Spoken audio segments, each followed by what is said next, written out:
all the great things in other high achievers' lives, all the reasons that these successful people that you look up to, that you aspire to be like, are the way they are, have all come from a place of being uncomfortable. That's just a fact. Single biggest reason why people have bad days is because they start them off by looking around at everybody else and seeing what they're doing instead of having the focus and the discipline to actually start your day off with you in control. Because everywhere I look and everywhere I see in today's society, everybody's doing everything they can to be more comfortable. They're looking for the more convenience. They're looking for the quicker. They're looking for the faster. Don't ask for security, ask for adventure. And see, it's not important how long you live. What's important is how you live. I think people are always looking for some sort of, remedy or some shortcut that's going to make them be able to do things that are hard easier. But no, they're hard things for a reason. So they're going to be hard. If they were easy, everyone would do them. We go through life trying to seek security and not coming outside of our comfort zone, and we take most of our stuff with us to the grave. Ask yourself, what's blocking you? What's preventing you from acting? Why don't you have the courage to handle that? Why won't you face that? What are you running away from? What kind of avoidance behavior are you engaged in? Next is, what is the worst thing that can happen when you take action? But you have to make a conscientious decision that you're going to change.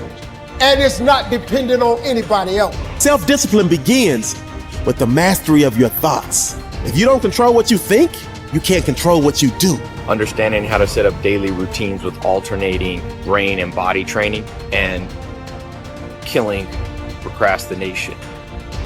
Each and every day that you are breathing in this world, each and every day that you are doing something in this world, you should be focusing on getting better, not worse. Show me your character. Remain disciplined. Stay strong. When it all seems hopeless, keep plugging away. Nothing can stop you if you don't stop for anything. Don't stop for anything. Never break your discipline.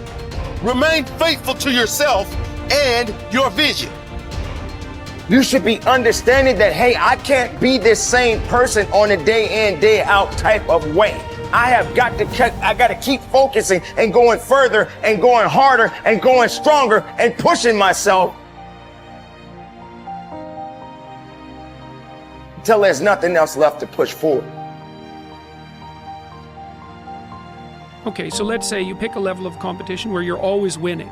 It's like, well, all that means is you've picked the wrong level of competition. Yes. Because, let's say you're a grandmaster chess player and all you do is play amateurs, and every night you go home and congratulate yourself on what a genius you are because you just stomp these people left, right, and center. It's like, you're not a genius, you're a dimwit. Right. What you should be doing is playing people who are beating you as much as you can tolerate. Right. So maybe that's 40% of the time, maybe it's 60% of the time.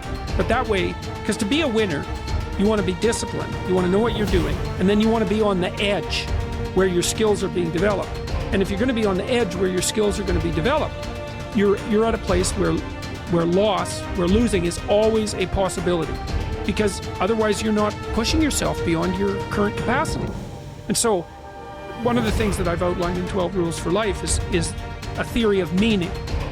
Because meaning, as far as I'm concerned, the sense of meaningful engagement is the antidote to malevolence and suffering, essentially.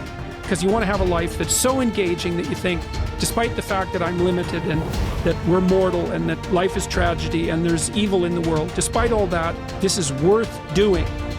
And I think that there's a technical meaning that genuinely exists, and that's the meaning that you get when you're in a domain where you have some discipline and some skill.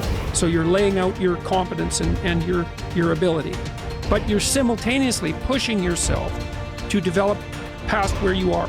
That's really engrossing.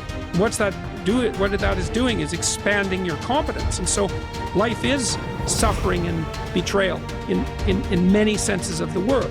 But you can adopt a way of traversing through life that is more powerful than the tragedy and the malevolence. It is hard to have the success you want. It's hard to have a jet and freedom and extra houses. And it takes hard work and it takes time. And there's no shortcut. I don't care what anybody thinks. There's no shortcut. Maybe you could have bought Dogecoin and you got lucky. That is the rarest thing in the history of the world. Ed and I would bet we agree. I don't even know. Neither one of us probably invested in crypto when all of our friends said to, because we didn't know it, we didn't feel it, and we missed it. So I'm so blessed if you did for you, but that's not where true wealth is made. You have to work 50% harder than you think you do. You have to get kicked in the teeth more than you think. You have to get questioned by your friends and family and look like the dreamer twice as much as you think. The people you thought were going to support you aren't. Some people are going to talk behind your back. Some friends are going to leave you, and guess what? It's worth every freaking penny. It's worth every moment, every disappointment. There was a gentleman named David Kekich. I met him. He was paralyzed from the neck down. And not always paralyzed. I think it was a jogging car accident. And he had these Kekich credos. It was like a business card that folded out. And one of his Kekich credos, to make him positive, most positive guy you ever met, couldn't move anything below his neck, one of them was, living the hard way is easy, and living the easy way is hard. So before I answer this about multiple streams of income, I think it's really important I tell you this. Living the hard way makes it easy. I could blame a lot of people. And that's the book I was reading. And I put it off on everybody else. It wasn't until I said, you know what, for me to fix this, I gotta read what the f is wrong with David Goggins. Not blame anybody. Read my book and say, okay, I'm afraid of my shadow. How can I overcome that? Go in the military, get your ass kicked, do things you hate to do, be uncomfortable every day of your life. Roger that. I'm not the smartest kid in the world. Okay. Instead of somebody saying, oh no, you're smart. No, don't say that to yourself. I said to myself, no, I'm a dumb motherfucker. Okay, roger that. How you get smarter? Educate yourself. So the things that we run from, we're running from the truth. We're running from the truth, man. So the only way I became successful was going towards the truth. As painful and as brutal as it is, it changed me. It allowed me to become, in my own right, who I am today. If you do what other successful people do over and over again, nothing can stop you from eventually enjoying the same rewards that they do. But if you don't do what successful people do, nothing can help you. Success is not an accident. Sadly, failure is not an accident either. You succeed when you do what other successful people do over and over until these behaviors become a habit. Likewise, you fail if you don't do what successful people do. In either case, nature is neutral. Nature does not take sides. Nature doesn't care. What happens to you is simply a matter of law. The law of cause and effect. You can look at yourself as a machine with a default mechanism. Your default mechanism is the almost irresistible attraction of the expediency factor. In the absence of self-discipline, your default mechanism goes off automatically. This is the main cause of underachievement and the failure to realize your true potential. When you are not working deliberately, consciously, and continuously to be and have those things that constitute success for you, your default mechanism is at work. You end up doing those fun, easy, and low-value things in the short term that lead to frustration, financial worries, and failure in the long term. One of the most important requirements for success, once you have decided what it is that you want, is the quality of willingness. Successful people are willing to pay the price, whatever it is and for as long as it takes, until they achieve the results they desire. Everyone wants to be successful. Everyone wants to be healthy, happy, thin, and rich. But most people are not willing to pay the price. Occasionally, they may be willing to pay the price, but they are not willing to pay the whole price.